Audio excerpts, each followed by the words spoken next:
ஈரானின் பொருளாதாரத்தை முடக்கும் நடவடிக்கையின் ஒரு பகுதியாக அமெரிக்கா இந்தியாவை சேர்ந்த 4 நிறுவனங்கள் மற்றும் 3 இந்தியர்கள் மீது பொருளாதார தடைகளை விதித்துள்ளது.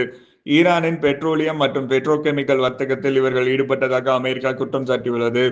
அமெரிக்க வெளியுறவுத்துறை வெளியிட்ட தகவலின்படி இந்தியாவை சேர்ந்த Fortis partners LLP, Sadashiva overseas limited, BP Softech private limited மற்றும் ஃபோர்த்குருதீஸ் infra impex India private limited ஆகிய 4 நிறுவனங்கள் இந்த தடைக்கு உள்ளாகியுள்ளன.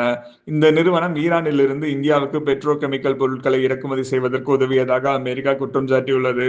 மேலும் சதாசிவா ஓவர்சீஸ் நிறுவனம் ஈரானைச் சேர்ந்த பல்வேறு நிறுவனங்களிடமிருந்து சுமார் 69 மில்லியன் அமெரிக்க டாலர் மதிப்பிலான பெட்ரோலிய பொருட்களை இறக்குமதி செய்ததாக அமெரிக்கா தெரிவித்துள்ளது. அதேபோல பிபி சாப்டெக் மற்றும் ஃபக்ருதி இன்ஃப்ரா ஆகிய நிறுவனங்கள் தலா 25 மில்லியன் அமெரிக்க டாலர் மதிப்பிலான ஈரானிய பெட்ரோலிய பொருட்களை இறக்குமதி செய்ததாகவும் அமெரிக்கா கூறியுள்ளது. ஈரானிலிருந்து பெட்ரோகெமிக்கல் பொருட்களை வாங்குதல், விற்பனை செய்தல், எடுத்து செல்லுதல் அல்லது சந்தைப்படுத்துதல் போன்ற குறிப்பிடத்தக்க வர்த்தக நடவடிக்கைகளில் தெரிந்தே ஈடுபட்டதாக கூறி இந்த நிறுவனங்கள் மற்றும் தனிநபர்கள் மீது தடைகள் விதிக்கப்பட்டுள்ளதாக அமெரிக்க வெளியுறவுத்துறை தெரிவித்துள்ளது.